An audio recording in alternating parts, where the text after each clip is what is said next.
Hours after cooping the poultry one evening, I was headed to the back door from the garden to get dinner, when I heard a violent noise jostle erratically from the pullet coop. I immediately ran over as something exploded out of the door and out of sight in the blink of an eye. Inspecting within the coop, I found no live birds, but our near yearling garnet had a broken neck and a pierced chest. The bottom of the wire barrier had seemed pulled up and pushed in as though a human had fallen into it from above. No signs of clawing or deforming or even a single track in the dirt around the coop. I was stunned. Examining the direction I saw the motion go towards, I found our remaining pullet, a barred rock named Sweetie Pie, under a scrap pile frozen in beer. She's usually very friendly, but this time she didn't react to being handled at all. She was obviously petrified. I immediately transported her to Tiffany. I was playing with our son when Gavin burst in the door, saying he needed me to immediately stop what I was doing. I got up and went over to him, and was shocked to see an immobilized Sweetie Pie in his hands. Sweetie Pie is very personable, and I'd never seen her so still while being held. Gavin explained what had just happened, scooping our son up to take him to his mammy. I took Sweetie Pie from Gavin, carefully examining her for injuries. Her feathers were ruffled, and she seemed to not even know where she was, but thankfully I found no sign of external harm. I quickly grabbed an out-of-use dog kennel and covered the bottom tray with wood chips, all while holding our little girl. Knowing Sweetie Pie as well as I do, I knew she'd immediately spill food and water everywhere and have to sleep in filth if she were given either in such a small space. So I skipped that step and introduced her to her temporary house. I carried Sweetie Pie in the kennel into the shed, setting her kennel on a high table with an outlet nearby. I hung a heat lamp from the ceiling, plugged it in, and Sweetie Pie was officially safe for the night. Knowing our last baby of 2024 was safe with her surrogate mama, I proceeded to try and sleuth out what possibly could have caused this mayhem. Seeing no signs when Tiffany returned, I begrudgingly decided to use Garnet's body as bait in a live trap. Catching whatever had done this would be all that we could do for Garnet at this point. We said our goodbyes and hoped we'd wake to find her killer. On my way to start my car in the cold pre-dawn hours of the next day, I noticed the live trap had moved several feet away from the pullet coop where I had set it. I could tell whatever was inside was large, but in the darkness I couldn't see anything else.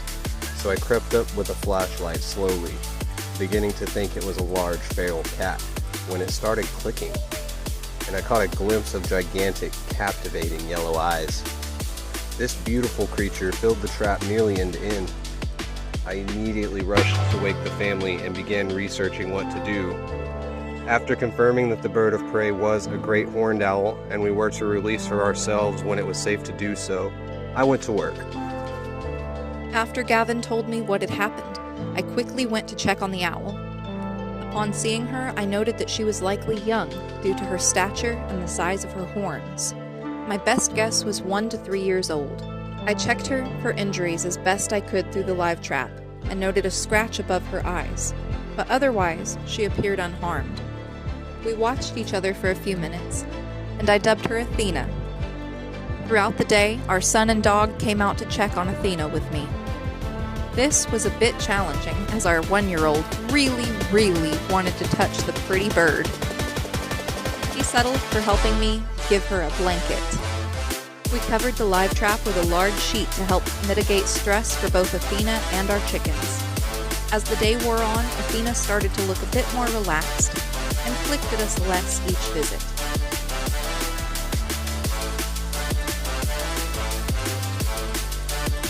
Finally, the best time of the day arrived.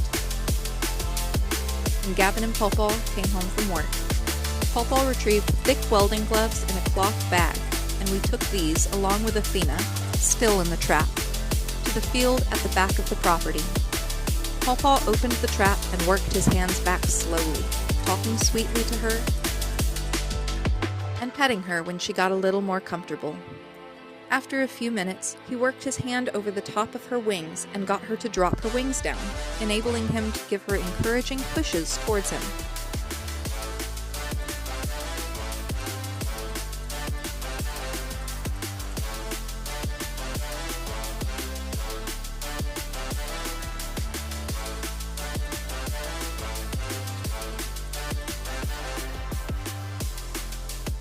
I gave him the cloth bag and he put it over her head to make sure she couldn't bite him while we checked her over for injuries.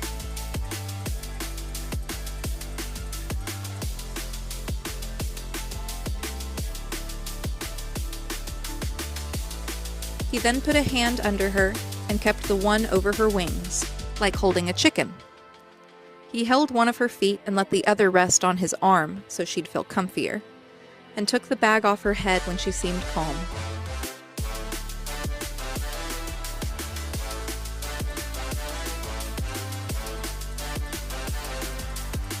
Other than the scratch over her eyes, we found her to be uninjured.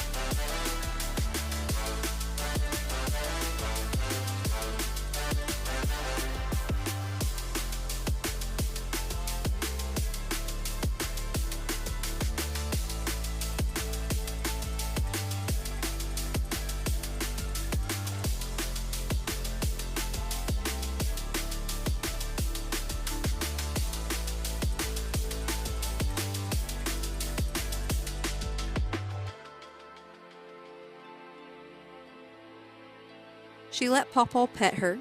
He offered her a Tootsie Pop for the picture of the owl with the Tootsie Pop. And she didn't take off on her first chance. Athena stayed calmly perched on him for several minutes, allowing pets and sweet talk. After several minutes of this, we started to take her up to the porch to show Mammy. I want you to know that we want you to have a good life, and please quit eating our chickens. Yeah. There are plenty of wood rats and rabbits and gophers. You don't have to eat our chickens. There's mice too. Please come hang out by the house and let the mice come out. And just so everybody knows, this is her being released.